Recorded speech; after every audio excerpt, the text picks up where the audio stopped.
Sponsored in part by DollarSeed.com for your flowers, vegetables, and herbs. All organic seeds, all only $1 a pack. DollarSeed.com. And by WillowSpringsSoap.com. Handmade soaps with simple, recognizable ingredients, making soaps using the cold kettle process while using traditional methods. WillowSpringsSoap.com. Welcome to the Wisconsin Vegetable Gardener Extra. I'm Joy Baird. Well, we're in the thralls of a heat wave and we're dry, so you have to water your plants. Now, whether you water your plants with well water, municipal water, rain barrel, or other means, there's a right way and a wrong way to go about doing it. For example, our tomato plants here. Now, most people, or some people, will hook up a sprinkler system and shower the plants and everything in their path for a half hour, an hour early in the morning. That's not good because 90% of the diseases your tomato plants will experience and fungus is due to the fact soil and water splashes up on the leaves. Now, one way to get around this is to water your plants or your tomato plants at the base of the plant. And not just a light soaking, a deep soaking. The deeper and longer you allow the water to soak in the ground, the better root development your plant will experience and the more productive that plant will be. Now, I give it about 10 or so seconds of water. Now, you want to water approximately 1 inch every week if there's no rainfall. Now, as you can see with our tomato plants here and our pepper plants, that we've kind of made a little well around them, and that will allow the water to pool in that well and not run all over the yard. Now, the advantages to watering at the root base is you're not, again, showering the whole area, getting water on the leaves as well as everywhere else you don't want it to. By watering at the root base, you're not watering the areas to where excess weeds will grow that you're going to have to pull out anyway. Again, with items like the watermelon, you want to again water at the base, and with any plants such as tomatoes or peppers or watermelon, you want to keep as much water off the leaves as possible. Now, when is the best time to water? It is recommended to water early in the morning, but for reality for most of us, we water when we get home or in the evening.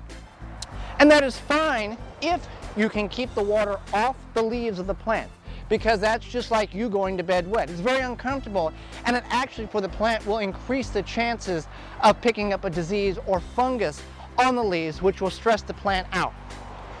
Midday watering is strictly prohibited because of the evaporation and the stress the plant is already under because of the heat.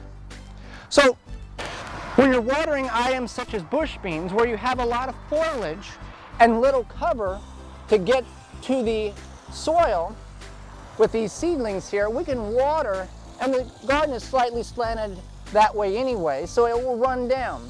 Now, you're going to have to you'll end up getting some water on these leaves, and that's the benefit to watering in the morning, that it'll allow the plant to have time to dry out, enjoy the water, and prepare for the hot day ahead. Same thing for potatoes as well as eggplants.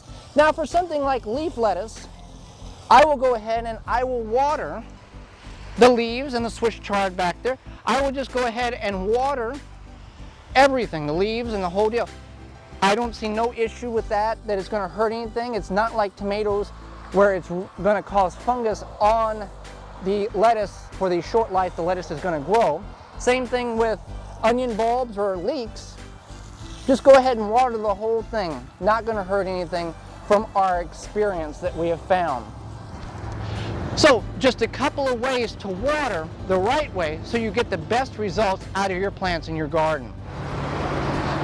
Another way to help decrease the amount of water you'll have to put on your garden is to mulch. Well, here at the garden, our motto is use what you already have, and that's what we're using. Shredded paper and light cardboard. Now, you want to detour from using wood mulch, one, because it will be in your garden for long periods of time, and two, you don't know where that wood came from because of the tree that was cut down, what kind of diseases it may have, and how it can be harmful to your plants and yourself. Well, like I said, you want to water about 1 inch a week, and we use a rain gauge that we have placed in the garden to find out and keep track of how much water we're going to have to apply manually that the sky doesn't provide. So With the mulch, it will actually decrease the amount of water you'll have to put down by about, instead of every day, about every other day you'll have to do it. Now, the debate can be made whether or not shredded paper is okay for your garden with the ink on that paper. Well, that ink is soy-based, and that's more of an organic chemical than real chemicals are, so we have no issue, and we've been doing it for years. So another way you can detour and slow down the amount of watering you'll have to do in your garden.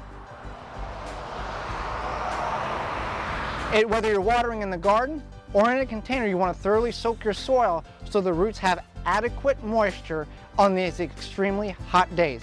And in the containers, you want to do that in the morning as well if possible. But again, in the evening, if you can keep the soil moist and the leaves dry. I'm Joey Baird, and this has been a Wisconsin Vegetable Gardener Extra.